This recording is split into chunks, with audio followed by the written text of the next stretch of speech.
Welcome back, beautiful tri-state area. You're listening to A Moment of Zen right here on 710 WOR, the voice of New York, iHeartRadio. I'm your host, Zen Sams. Up in just a few minutes, in our entertainment and pop culture segment brought to you by Romulus Entertainment, today we're featuring my good friend, director Anthony Mandler.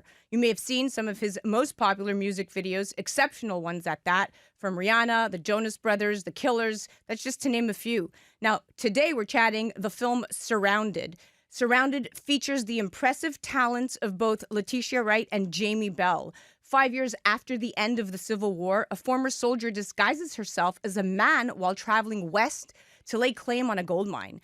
After thieves ambush her stagecoach, she's forced to guard a legendary outlaw while the surviving passengers look for help. A battle of will ensues, per se, blurring the line between captor and captive as both try to survive the harsh landscape. Saddle up and prepare to be transported to the wild, untamed frontier of the Old West. Anthony and I are going to delve into the captivating tales of cowboys, outlaws, and the rugged landscapes that defined an era. From John Wayne's stoic demeanor to Clint Eastwood's steely gaze, the genre has captivated audiences for generations. From the very fabric of Western cinema, the good, the bad, and the ugly, High Noon, Stagecoach, Once Upon a Time in the West, to Surrounded. Here to chat film, career, and family is the awesome Anthony Mandler. Welcome, superstar. Thanks for having me, Zen. Great to be here. Absolutely. Okay, let's dive right in. So congratulations on this incredible masterpiece that you have directed. It was incredibly well done, and subverting Western tropes while also treating the film as a character study about trauma and its effects on people was at the heart of it all, definitely. What was your motivation behind wanting to tell this story? Well, I wrote my senior thesis in film school about the Western, so I've always kind of been in love with the tropes of it and the genre. You know, it's one of those classic genres where you're able to sort of look at something that's been done repeatedly over years, but then have the opportunity to sort of turn that on its head. So whether it's really The Great Unforgiven, which is great, the first Western that sort of turned the tropes upside down, all the way now to Surrounded, where you basically are able to tell a story that's never been told before. You're looking at a character who in many times would have been the fourth or fifth lead in the background and saying, let's tell their story. Let's focus the perspective of the Western through their eyes, and let's see what happens when you do that. It's interesting because Hollywood and the entertainment industry have a crucial role, in my opinion, to play in promoting diversity in storytelling. And of course, we know that diverse storytelling allows for more accurate and authentic representations of different communities and experiences. And when marginalized groups see themselves reflected in movies and TV shows, it helps validate their identities. It fosters a sense of belonging and really just promotes inclusivity, which is where Hollywood is at right now. And by really promoting diversity, the industry can, of course, challenge stereotypes and present a more nuanced and realistic depiction of various communities. So this is extremely important. Now, Letitia Wright portrays former Buffalo soldier Moses Mo, quote unquote, Washington, who must keep an eye on the captured outlaw Tommy Walsh, played by Jamie Bell, after her stagecoach is attacked by Tommy's men. And the evolution and nature of the relationship between Mo and Tommy is a major part of this story and really does carry the film. How would you describe the dynamic between these two characters? Well, I think that the film uses a classic device of antagonist and protagonist to set up sort of this hatred between these two people. They have literally nothing in common when you meet them, other than the fact that they're caught in this robbery together on opposite sides, and they've sort of been, their lives have been sort of thrusted into this, heightened moment when they're left alone in the middle of nowhere with Tommy tied to a tree. And there's an exercise in the movie that really is about watching two people that have nothing in common and slowly showing how much they actually share. And that undercurrent really is trauma. They share immense trauma, and everything they're doing is in reaction to that trauma. So, you start with a Western. In the middle of the movie, you essentially get a character piece that has this sort of social construct. And then it sort of gives you back to a Western again, but through a new lens. It's fascinating the way you managed to pull that off all in one film. And what's interesting, I'm going to segue here a bit, is that historians often say that America's Civil War pitted brother against brother. But what many people do not know is that on occasion it also involved sisters. In fact, up to 1,000 women fought for both the Union and Confederate armies during the war, disguising themselves as men to slip by, to pass as men. These women bound their chests and cut their hair. Then they chose a male name and simply signed up, right? And one of these soldiers it made me think of her when I was watching your film, Frances Louisa Clayton. Her alias name was Jack Williams. She enlisted with her husband in 1861. To pass as one of the boys, she took up drinking, smoking, and chewing and swearing. And when Francis' husband died a few feet in front of her at Stones River, she stepped over his body and kept fighting. And it's interesting because, it's a mean, dangerous world for an unaccompanied Black woman in 1870 America. And so to see this character, Mo, travels into the deep frontier disguised as a man. Talk to me about what it was like directing a female actor disguised as a man and what you had to be mindful of to get that authentic performance. Well, I think it starts in prep. Letitia came on very early in the process. She developed the film. She was a producer in the movie. We worked, the constructs of the genre and then met it with this sort of authentic historical perspective from her perspective. And you don't always have that ability to do that, but between director and writer and actress, we were able to, in my opinion, create something that was tied to history while being its own story, and had an incredible level of authenticity. And so when that character sort of comes alive, and you put them in the middle of nowhere in this treachery, and in the opening of the movie, you sort of watch this descent into what we call like the hell of the world that we're in.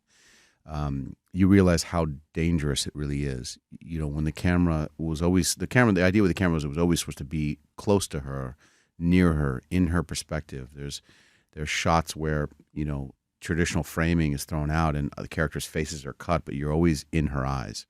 You're always sort of seeing the world reflected through her. And what is that world? It's a world that is dangerous at any moment. To be Black at that time, to be a Black female who's hiding as a man, who's also carrying, sort of something precious and also a very large gun and has an incredible skill set when it comes to sort of using that weapon. The potential for danger, the potential for being in scenarios where you might not make it through the day are very high. And for Mo, her objective was just essentially to put one day next to another day, next to another day, next to another day, and hopefully at the end of that chain of days is salvation.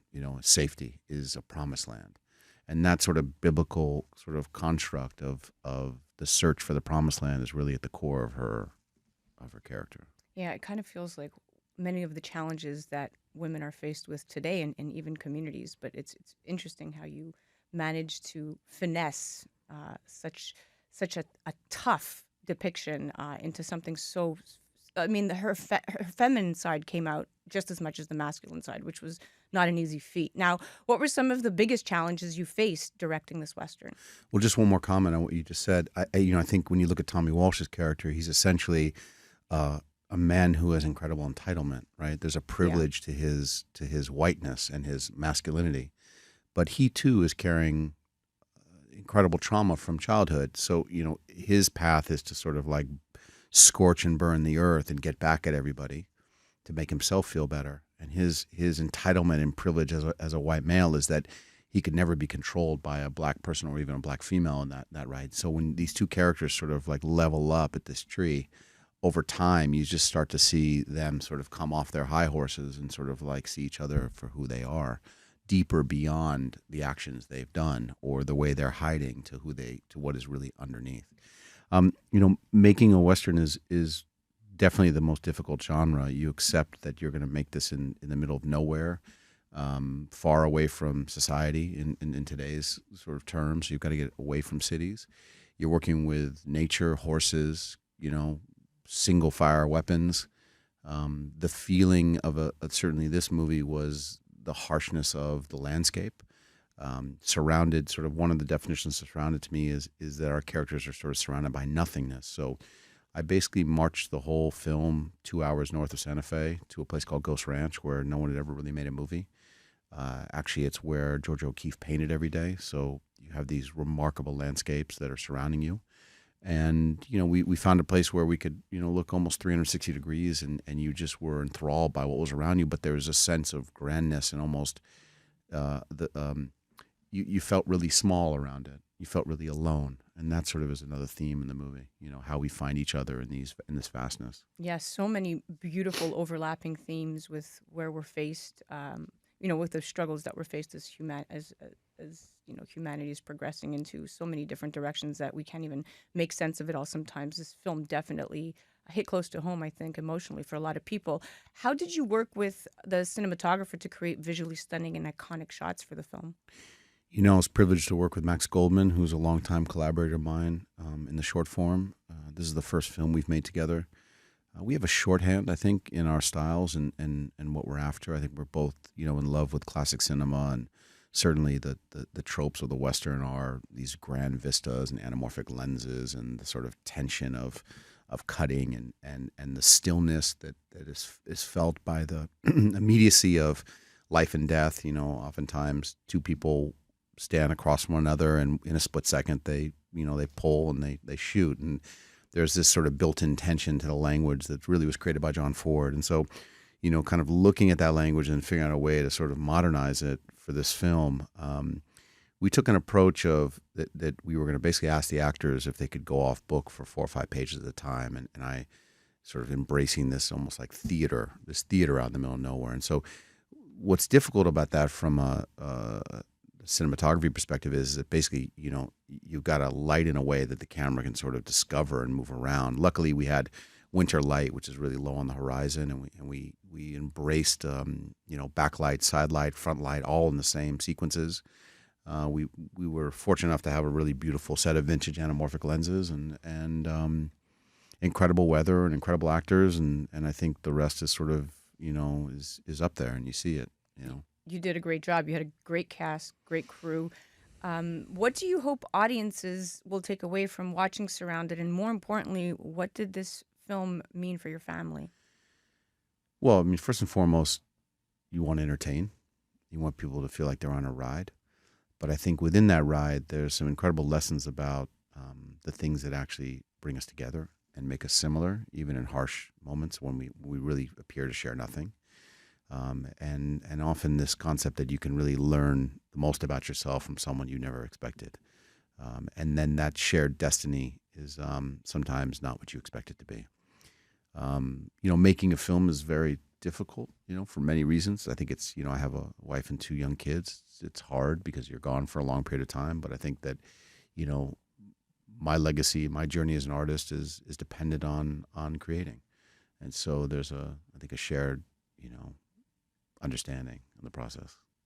Well, you did a great job. Congratulations. I mean, there's definitely one of those films where you're going to show it to your kids one day and they're going to be very proud. This is that film. And Thank you. I do hope it gets nominated for some award because it's very deserving of being highly recognized and even being a topic of conversation in schools and studied. It's really impactful. You did such a great job. Thank you. I think it's important to note that the great Michael K. Williams, son of New York, son of Brooklyn, is in the movie. It will be his last movie. Unfortunately, we lost him almost 2 years ago, and it was my great honor to work with him and bring this performance to the screen.